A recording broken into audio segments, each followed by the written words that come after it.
meu irmão e minha irmã, sejam bem-vindos ao nosso canal, Grupo de Reflexão Bíblica São Jerônimo. Hoje vamos meditar um salmo de louvor, o salmo que a liturgia nos propõe como salmo responsorial. Já falamos outras vezes sobre os salmos como uma oração que poderíamos imaginá-la como se fosse uma rodovia de duas mãos. Uma mão é aquela que vem até nós, o salmo é também palavra de Deus.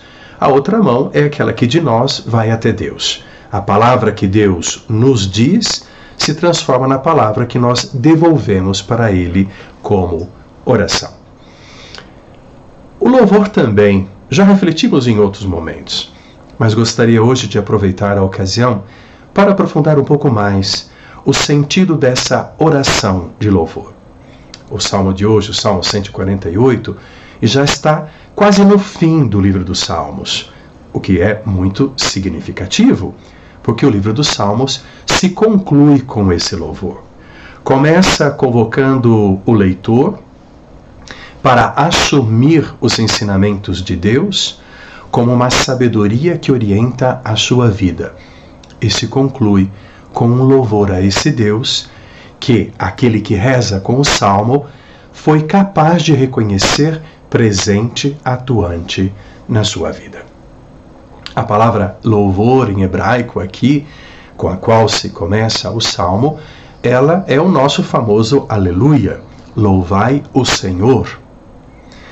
Mas qual que é o sentido profundo do louvor neste Salmo? É um salmo curto, mas muito condensado na sua simbologia e significação. A primeira coisa a destacar, embora a liturgia não nos traga o salmo inteiro, mas você na sua casa pode ler na sua Bíblia o Salmo 148 inteiro, é um louvor de caráter cósmico. A inteira criação é convocada para prestar louvor a Deus. O que significa isso? Significa que a criação é capaz de expressar a grandeza, a beleza e o projeto de Deus. Mas, quando olhamos para o restante da criação, além de nós, seres humanos, nós não vemos uma montanha que fala, nós não vemos um sol que fala, não vemos uma lua que fala, não vemos árvores que falam.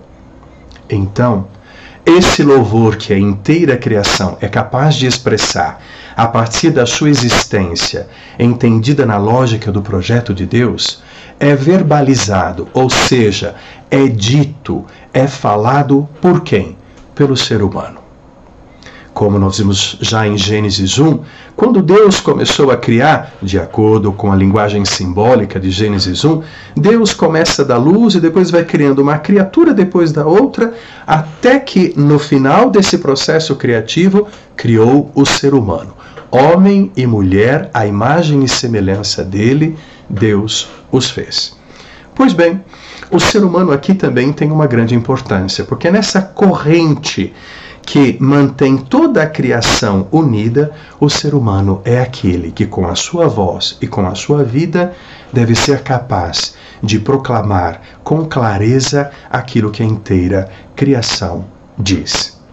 Daqui já tem algo muito interessante que precisamos extrair e tomar consciência. O ser humano, enquanto capaz de verbalizar, cantar, construir um poema como esse salmo que nós estamos rezando, ele só será capaz de fato de verbalizar, dizer com palavras na sua vida o louvor que a inteira criação eleva a Deus, se esse mesmo ser humano estiver nessa criação numa posição equilibrada e de harmonia. Há muito tempo, a teologia nas universidades, os documentos dos papas e uma série de outros movimentos e reflexões pastorais, iniciativas da nossa igreja, nos têm convidado a refletir sobre a importância do cuidado daquilo que Papa Francisco chamava de a casa comum. Se não cuidamos dessa casa comum, então nós vamos retirando essa beleza da criação capaz de louvar a Deus e, sobretudo, não seremos mais capazes de dizer a beleza dessa criação, porque contribuímos com a desarmonia, que é um processo de inversão da ação criadora de Deus.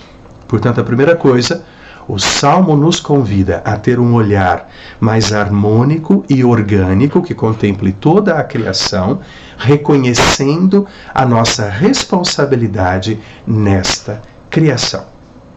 A segunda coisa, o Salmo se conclui dizendo: Ele exaltou o seu povo eleito em poderio, ele é um motivo de louvor para os seus santos, é um hino para os filhos de Israel.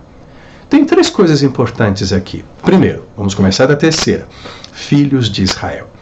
O que significa filhos de Israel? Nós, às vezes, nos deparamos com propostas religiosas que não considera a distância de tempo, de séculos, entre o Israel que está por trás do texto bíblico e situações mais recentes com as quais nós nos deparamos. O Israel do texto bíblico é um símbolo importante que a gente precisa aprender a conhecer com mais profundidade. Então, filhos de Israel significa que o louvor verdadeiro nasce de uma experiência histórica. Nasce a partir da pertença ao povo de Deus, que nós, pelo batismo em Cristo, também passamos a integrar.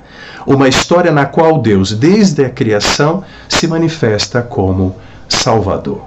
Segunda coisa, é motivo de louvor para os seus santos. Santos aqui quer dizer o quê? A palavra hebraica indica uma relação religiosa, de espiritualidade e de compromisso de vida na conservação da aliança com Deus. Então, o santo aqui é o homem e a mulher que busca na sua vida ser fiel ao projeto de Deus. E é exatamente essa fidelidade que fará com que esse homem e essa mulher não seja motivo de desarmonia na criação, mas sim uma palavra capaz de dizer harmonia em construção, uma harmonia dinâmica que nos afeta, favorecendo a nossa vida e com a qual nós nos comprometemos, impedindo criar situações que possa desfavorecer a vida de outros, sobretudo daqueles que virão depois de nós. O texto também fala do povo eleito. Qual que é o sentido disso? Ora, o povo que aqui, no final do Salmo, proclama o louvor de Deus é um povo pequenino, Israel. Por ser pequenino e ter experimentado na sua história a ação salvadora de Deus, que os resgatou de situações de opressão, de perda da sua liberdade, isso leva a sentir uma exultação, uma alegria grande, a descoberta de que somos importantes para Deus.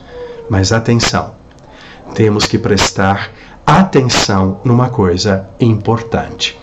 Quando lemos no livro do Deuteronômio, Deus diz no capítulo 7 que escolheu Israel não porque Israel era um povo grande e potente, exatamente porque era um povo pequeno e insignificante, que não tinha nada de interessante, mas é esse povo que escolheu. Qual que é a importância de termos presente isso? As escolhas de Deus são paradigmáticas para nós. Deus manifesta a sua força salvífica, sobretudo na vida do pequeno. Israel, aqui, portanto, o povo eleito, não é o símbolo de um povo que pode oprimir, mas é o símbolo de um povo que foi oprimido. É o símbolo do pequeno. É o símbolo daquele que, se Deus não olhar por ele, não consegue se levantar e continuar na sua história. É um povo tão pequeno que, se Deus não olhar por ele, não é capaz de viver a sua missão e a sua responsabilidade para com toda a criação. Nesse sentido, vejam que importância esse salmo tem. Ele nos convida a louvar a Deus a partir de toda a criação. E, nesse sentido, nós verbalizamos aquilo que a criação significa.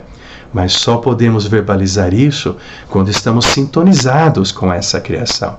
Quando assumimos a nossa responsabilidade de homens e mulheres de fé, de cuidar dessa criação, desse espaço no qual nós todos vivemos.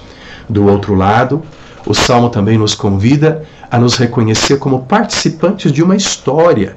E se é uma história, significa que teve gerações, grupos, famílias que vieram antes de nós e que transmitiram a fé que hoje nós celebramos. Por mais importante que sejamos, por mais que as nossas situações tenham valor e precisamos da ajuda de Deus para enfrentá-las, nós estamos nessa história. Como recebemos, temos que também saber transmitir. A questão é o que transmitiremos. E aí, a resposta final. A escolha de Deus por um povo pequenininho é paradigmática para nós. Olhando para Deus, devemos aprender os critérios que Deus usa para escolher, colocando-se do lado do pobre. O verdadeiro louvor, portanto, não pode ser um louvor de uma alegria que enche o nosso peito, mas que não produz nenhum bem, que não vai renovando e confirmando a criação de Deus como um espaço de encontro de vida, de construção da família humana.